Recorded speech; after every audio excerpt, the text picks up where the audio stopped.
By the time you turn 20, half your life may already have been over.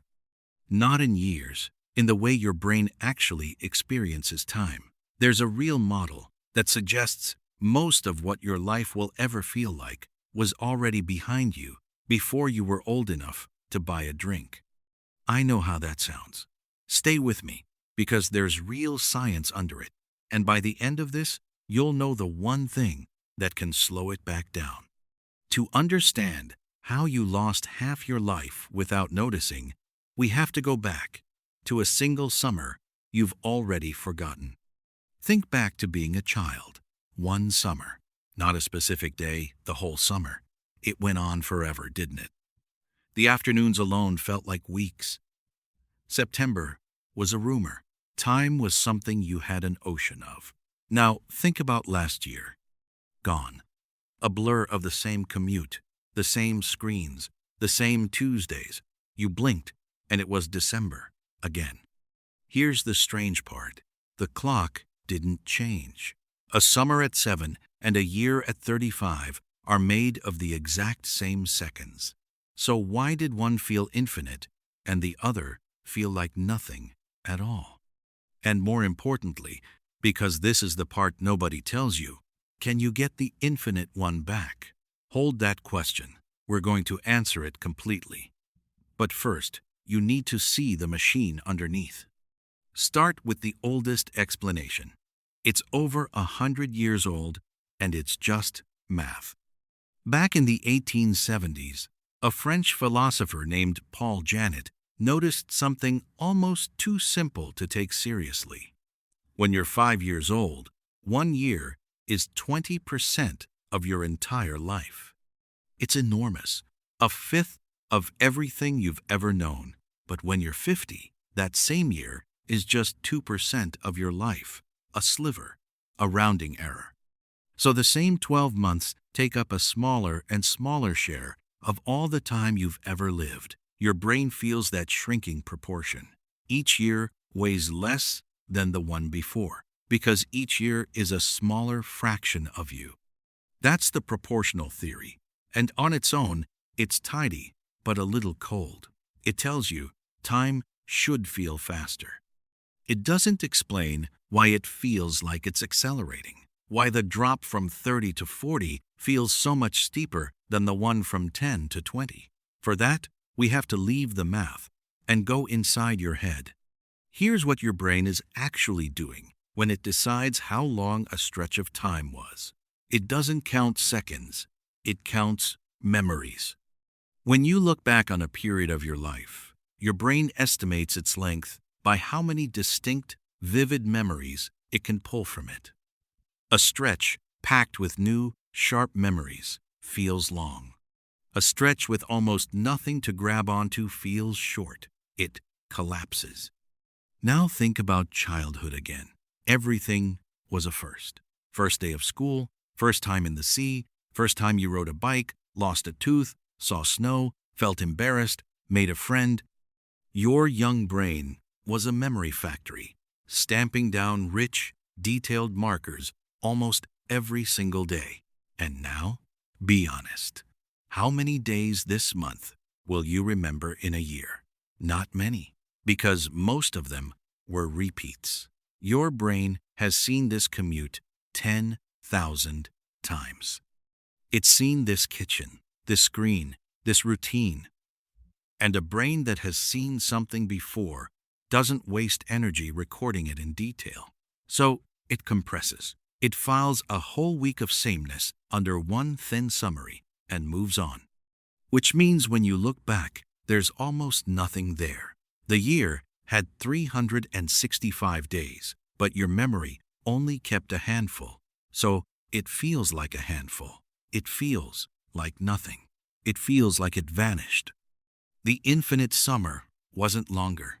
It was just fuller. You remember more of it, so it takes up more room. But hold on. If it's all about memory and novelty, that raises a darker question. What happens to the raw speed of time itself, moment to moment? Because that's a different clock, and it's slowing down too.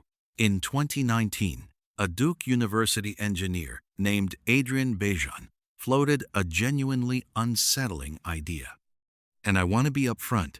This one's a hypothesis, one researcher's argument, not a proven fact, but it's a fascinating one. He argued that what we experience as the present isn't continuous. It's a sequence of mental images, snapshots your brain assembles from your senses, one after another, fast. Your sense of how much time is passing is really your sense of how many of these images you're processing. And here's the thing. In a young brain, the images come fast. Young eyes flick around more. Young nerves fire quicker.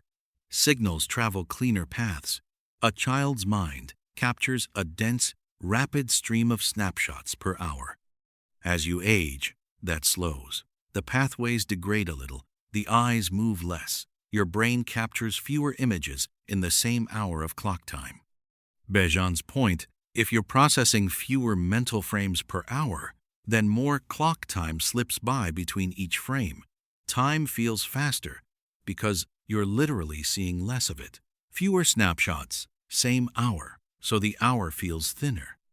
Not everyone's sold on Bejan's version, but he's not alone in the direction. In 2025, scientists scanned the brains of 577 people, aged 18 to 88, while they watched the same short film. And they found something striking. The older the brain, the less often it switched into a new pattern of activity.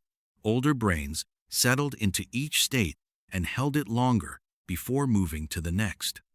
Now, careful here, because this is where people overstate the science.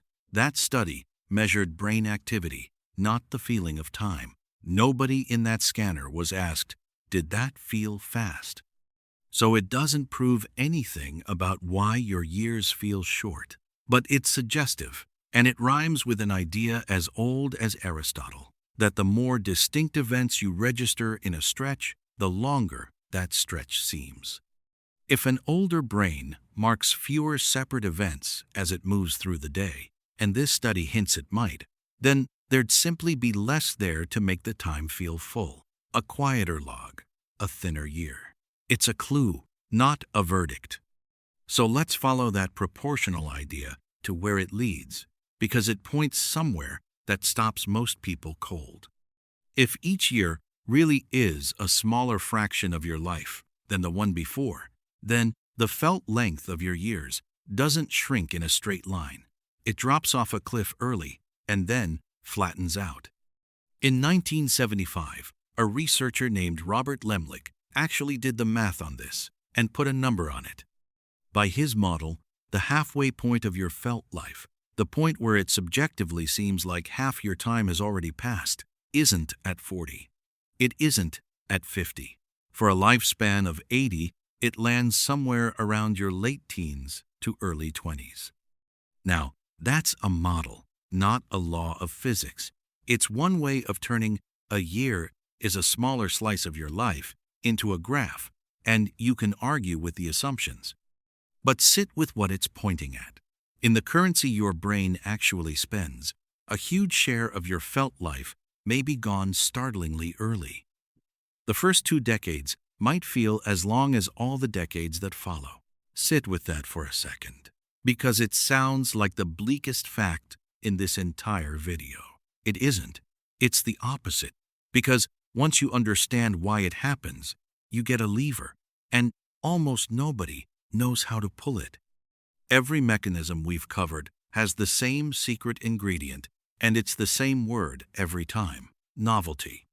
Childhood didn't feel long because you were young. It felt long because everything was new, and new forces your brain to pay attention, and attention lays down rich, dense memory.